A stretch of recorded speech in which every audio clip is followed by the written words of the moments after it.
Hello everyone, I'm your host Pensyfan19 and welcome to the November 2021 Pensyfan Periodical. This is a monthly news series which covers most of the major railroading headlines from around the world, as well as my opinions on them. We have a lot of articles to go over today, so with that in mind, let's get rolling. First off, might as well highlight a proposal which combines numerous key terms in the rail industry, in which Intramotive is developing a battery-powered autonomous freight car. In order to solve the toils of shunting and waiting for larger locomotives to carry them, this St. Louis-based firm has proposed self-propelled rail cars which will deliver the goods to their final destination themselves without having to be shunted. Current short-haul markets including intermodal and mining services. However, not everyone is pleased with this proposal, as many are concerned of its operations with block signals and calculated yard lineups which may be disrupted with random freight cars moving about on their own. Furthermore, I'm not sure if these rail cars are only a one-car formation, or if they can run with multiple cars attached to each other, since the proposal only shows one rail car. Does this mean that these rail cars would have to be pulled or switch onto a locomotive haul train for longer distances, thus limiting the purposes of this idea to an extent?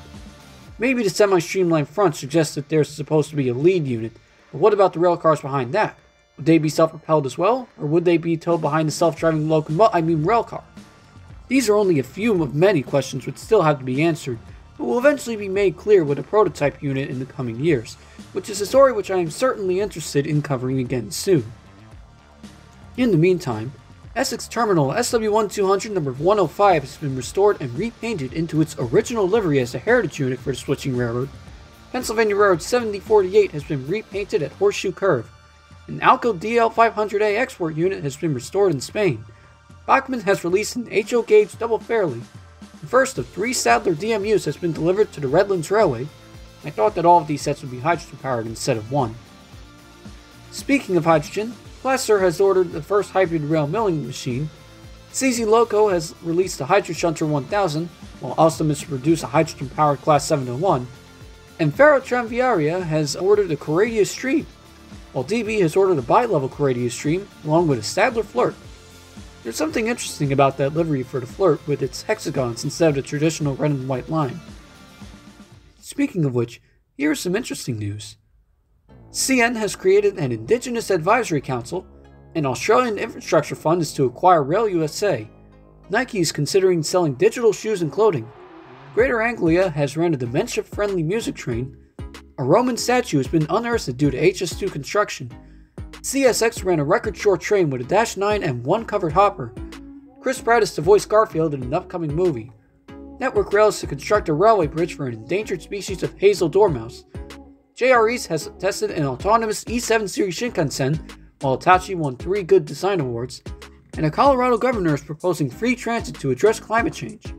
How about doing what Germany is doing and prioritize rail over roads for funding? This is something that other nations should consider in order to promote a more sustainable future. It would be especially beneficial for state-funded services like most of these commuter lines. Now, I can go on and talk about how the private sector can be just as good with funding projects like this, but I think I've mentioned Brightline enough times on the periodical. But on a sad note, LTC has lost its certificate to operate trains in Poland, the openings for Rockville and Shady Grove stations have been delayed, YouTube has removed the dislike button, and the Erie Boontown line, which saw NJT service up until 2001, is to be turned into a trail. At least this prevents the route from being turned into a busway, but rail service along this branch could be better than a bike lane. Now here's the follow-up news section for articles covering stories from previous episodes. Canadian National is the first North American railroad to purchase the Wabtec Flex Drive, where it will test on the Bessemer and Lake Erie. SEPTA AEM7s have re-entered service on the Wash train. Northlander held another test run from North Bay to Toronto. Concept art has been released for the interior of Norwegian long-distance coaches. US Sugar has repainted their X-Rate Northern coaches. A new contractor has been selected to complete the Baltimore Purple Line. And the Santa Fe Southern Railway has reopened as the Sky Railway, with a very creative livery for its GP9, as the railroad runs under the ownership of George R.R. Martin. Up next is the station upgrades portion covering proposals, construction, and openings of stations around the world.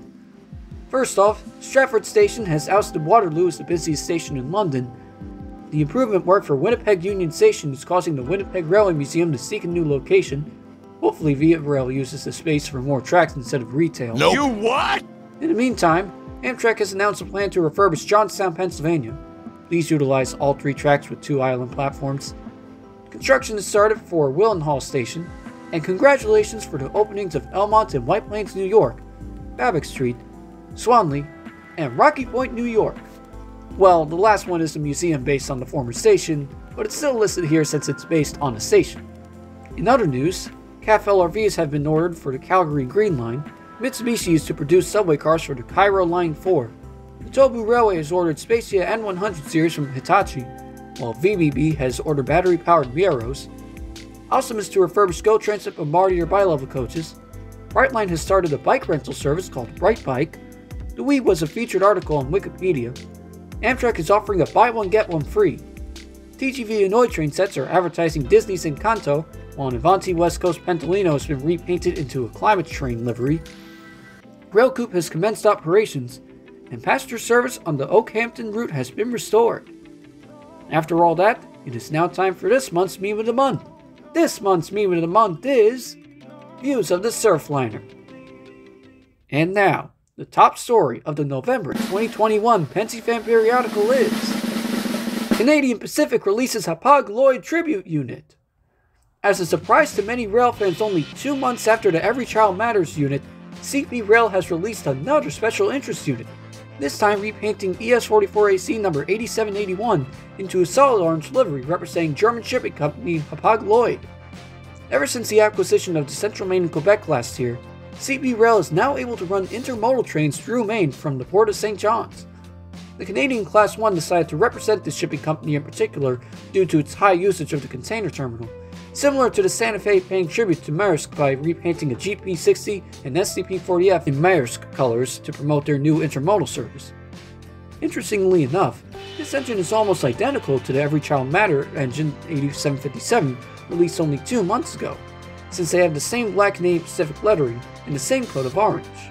Considering how close these 2 special interest units were released from each other, it makes me wonder if CP Rail is planning on releasing another special interest locomotive in the coming months, especially considering the progress they've made with repainted SC70 ACUs. But regardless, it's nice to see Class 1 railroads pay tribute to some of their largest shippers by essentially giving them their own locomotive. Thank you everyone for watching this month's episode of Pensyfan Periodical. There have been a lot of rail news headlines for the month, and it will be very interesting to see what the future has in store for all of these articles. Thank you again for watching, and if you enjoyed this video, don't forget to like and subscribe for more. Have a good day.